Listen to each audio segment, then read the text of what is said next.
সংবাদ পড়ছি নমামি বসুরুদ্র। প্রথমে বিশেষ খবর। রাজ্যে এসআইআর প্রক্রিয়া কোনোভাবে ব্যাহত করা যাবে না বলে সুপ্রিম কোর্ট আজ স্পষ্ট জানিয়েছে।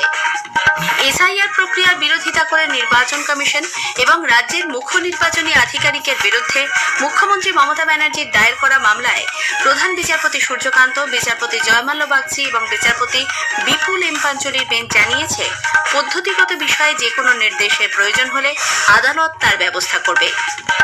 এসআইআর প্রক্রিয়ায় চলতি শুনানি পর্বে নথি যাচাই বা স্ক্রুটিনির সময়সীমা আরও 1 সপ্তাহ বাড়ানোর নির্দেশ দিয়েছে সুপ্রিম কোর্ট। আসন্ন বিধানসভা নির্বাচনে স্বচ্ছতা ও নিরাপত্তা ব্যবস্থা জোরদার করতে নির্বাচন কমিশন গণনা প্রক্রিয়া শুধুমাত্র জেলা শাসকের দপ্তরগুলিতে সীমাবদ্ধ রাখার সিদ্ধান্ত নিয়েছে। প্রধানমন্ত্রী নরেন্দ্র মোদী বলেছেন, শিক্ষা শুধুমাত্র ব্যক্তির বিকাশের জন্য নয়, সামাজিক জীবনের অগ্রগতির জন্যও সমানভাবে প্রয়োজনীয়। বাংলার রঞ্জি ট্রফি ক্রিকেট প্রতিযোগিতার সেমিফাইনালে ওঠা নিশ্চিত করেছে। আসছে বিস্তারিত খবরে। রাজ্যে এসআইআর প্রক্রিয়া কোনোভাবে ব্যাহত করা যাবে না বলে সুপ্রিম কোর্ট আজ স্পষ্ট জানিয়েছে। এসআইআর প্রক্রিয়ার বিরোধিতা করে নির্বাচন কমিশন এবং রাজ্যের মুখ্য নির্বাচনী আধিকারিকের বিরুদ্ধে মুখ্যমন্ত্রী মমতা ব্যানার্জির দায়ের করা মামলায় প্রধান বিচারপতি সূর্যকান্ত, বিচারপতি জয়মাল্য বাগচি এবং বিচারপতি বিপুল এম পাঞ্চলির বেঞ্চ জানিয়েছে, পদ্ধতিগত বিষয়ে যে কোনো নির্দেশের প্রয়োজন হলে আদালত তার ব্যবস্থা করবে। কিন্তু এসআইআর প্রক্রিয়া কোনো রকম প্রতিবন্ধকতা বরদাস্ত করা হবে না। রাজ্যের শাসক দলের কাছে সুপ্রিম কোর্টের আজকের এই নির্দেশ বড় ধাক্কা বলে রাজনৈতিক মহল মনে করছে। এদিকে এসআইআর প্রক্রিয়ায় চলতি শুনানি পর্বে নথি যাচাই বা স্ক্রুটিনির সময়সীমা আরও 1 সপ্তাহ বাড়ানোর নির্দেশ দিয়েছে সুপ্রিম কোর্ট। আগামীকাল বিকেল 5টার মধ্যে রাজ্যকে 8,505 জন গ্রুপ বি আধিকারিকের নাম ইআরওদের কাছে পাঠিয়ে দিতে হবে। সেই তালিকা থেকে নির্বাচন কমিশন যাদের কাজে লাগানো প্রয়োজন তাদের মাইক্রো অবজারভার হিসেবে নিয়োগ করতে পারবে। এই আধিকারিকরা লজিক্যাল ডিসক্রিপেন্সি সংশোধনের কাজে ইআরও এবং এইআরওকে সাহায্য করবে বলে শীর্ষ আদালত জানিয়েছে। গত 19শে জানুয়ারি এসআইআর এর জন্য যেসব নথি গ্রহণযোগ্য বলে আদালত উল্লেখ করেছিল তা শুনানির সময় গ্রহণ করতে হবে। এক্ষেত্রে মাধ্যমিকের সার্টিফিকেট এবং অ্যাডমিট কার্ড প্রামাণ্য নথি হিসেবে দাখিল করা যাবে, তবে সেক্ষেত্রে কোনো একটি আলাদাভাবে জমা দিলে হবে না। সার্টিফিকেট ও অ্যাডমিট কার্ড একসঙ্গে জমা দিলে তবেই তা গ্রহণযোগ্য বলে বিবেচিত হবে। একই সঙ্গে আধার এবং অন্যান্য নথিও গ্রহণ করা যাবে বলে শীর্ষ আদালত আজ আবারও জানিয়েছে। পাশাপাশি ইআরও যাতে সম্পূর্ণ নিরপেক্ষভাবে কাজ করে সেদিকে নজর রাখতে বলা হয়েছে।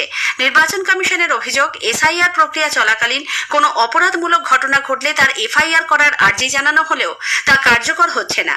এর প্রেক্ষিতে রাজ্য পুলিশের মহানির্দেশকের ব্যক্তিগত হলফনামা তলব করেছে সর্বোচ্চ আদালত। এদিকে সুপ্রিম কোর্টের আজকের রায়ের পর চূড়ান্ত ভোটার তালিকা প্রকাশের সময়সীমা আরও পিছোতে পারে বলে রাজ্যের মুখ্য নির্বাচনী আধিকারিক মনোজ কুমার আগরওয়াল জানিয়েছেন। তিনি জানান, সুপ্রিম কোর্টের নির্দেশ মতো এসআইআর এর তথ্য যাচাইয়ের কাজ আরও 7 দিন বাড়ানো হলে 21শে ফেব্রুয়ারির আগে চূড়ান্ত ভোটার তালিকা প্রকাশ করা সম্ভব হচ্ছে না। অন্যদিকে জমা পড়া নথির তথ্য যাচাইয়ের পাশাপাশি শুনানি প্রক্রিয়া চালিয়ে যাওয়া হবে বলে রাজ্যের মুখ্য নির্বাচনী আধিকারিকের দপ্তর সূত্রে জানা গেছে। উল্লেখ্য, বিশেষ নিবিড় সংশোধনী প্রক্রিয়ায় এখনো পর্যন্ত 1,39,00,000 ভোটারের শুনানি সম্পন্ন হয়েছে। নথি আপলোডের সংখ্যা দাঁড়িয়েছে 1,06,00,000। বাকি কাজ দ্রুত শেষ করার চেষ্টা চলছে বলে তিনি জানান। সুপ্রিম কোর্টে রাজ্য সরকারের জমা দেওয়ার তালিকা অনুযায়ী 8,505 জন গ্রুপ বি আধিকারিককে মাইক্রো অবজারভার হিসেবে নিয়োগ করে চূড়ান্ত ভোটার তালিকা যাচাইয়ের কাজে নিযুক্ত করা হবে। সমগ্র প্রক্রিয়া শেষ করে 28শে ফেব্রুয়ারির মধ্যে চূড়ান্ত তালিকা প্রকাশ করা কমিশনের লক্ষ্য বলে জানা গেছে। আজকের রায়ের প্রসঙ্গে রাজ্য বিজেপির মুখপাত্র দেবজিৎ সরকার বলেছেন, এই মামলার পিছনে ইতিমধ্যেই 20 কোটি টাকার বেশি খরচা করেছে সরকার। তারপরেও যেভাবে এসআইআর বন্ধ হবে না বলে যে নির্দেশ শীর্ষ আদালত দিয়েছে তা তৃণমূল কংগ্রেসের কাছে এক বড় ধাক্কা। কোনো পরিস্থিতিতে এসআইআর প্রক্রিয়ায় প্রতিবন্ধকতা বরদাস্ত করা হবে না, মহামান্য সুপ্রিম কোর্ট আজকে রায়দানে বলেছেন। যেভাবে বিডিও অফিসে আগুন দেওয়া হয়েছে, রাজ্য প্রশাসনের হিরণময় নিস্তব্ধতা অপরাধীদের অগ্নি সংযোগে আরো উৎসাহিত করেছে। দিল্লিতে দামি হোটেলে থেকে যাতায়াত খরচ সহ এখনো পর্যন্ত মামলার খরচ হিসেবে প্রায় 20 কোটি টাকা খরচা দেখানো হয়েছে। যেভাবে এই অলিক কুণাট্ট রঙের স্থাপনা করা হয়েছে তার বিরুদ্ধে আজকের রায় একটি বড়সড় থাপ্পড়। আসন্ন বিধানসভা নির্বাচনে স্বচ্ছতা ও নিরাপত্তা ব্যবস্থা জোরদার করতে নির্বাচন কমিশন গণনা প্রক্রিয়া শুধুমাত্র জেলা শাসকের দপ্তরগুলিতে সীমাবদ্ধ রাখার সিদ্ধান্ত নিয়েছে। সংশ্লিষ্ট জেলা শাসকের কার্যালয়ে পর্যাপ্ত জায়গা না থাকলে বিকল্প হিসেবে এসডিও দপ্তরে গণনার ব্যবস্থা করা হবে।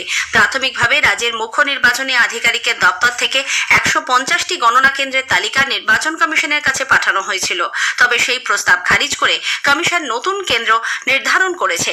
আপাতত 114টি গণনা কেন্দ্র চূড়ান্ত করা হয়েছে বলে নির্বাচন কমিশন সূত্রে জানা গেছে।